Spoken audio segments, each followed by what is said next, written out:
আল্লাহ রব্বুল আলামিন সূরাতুল হিজরের 43-44 নম্বর আয়াতের মধ্যে বলেন, ওয়া ইন্না জাহান্নামা লামাউইদুহুম আজমাইন, নিশ্চয়ই জাহান্নাম তাদের প্রত্যেকেরই প্রতিশ্রুত স্থান হবে। এ বন্ধু, হাফিজুরের দালালি ছাড়ো। আল্লাহ তাআলা এত নাজ নেয়ামত দান করছে, এত সুন্দর কণ্ঠদান করছে, কারো দালালি করার জন্য না, একমাত্র জন্য বলি, কারো দালালি করার দরকার নাই, কারো সুর নকল করার দরকার নাই। আল্লাহ তোমার যে সুর দিছে ওই সুরটা নিয়ে সন্তুষ্ট থাকো।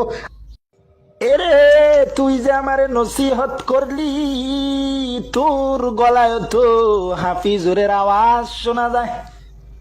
তুইও তো হাফিজুরের দালালি কইরা কইরা আরেকজন রে নসিহত দেস না, না আরেকজনের দালালি কইরা কইরা অন্য জন রে নসিহত দিস না। ভালো হয়ে যাও।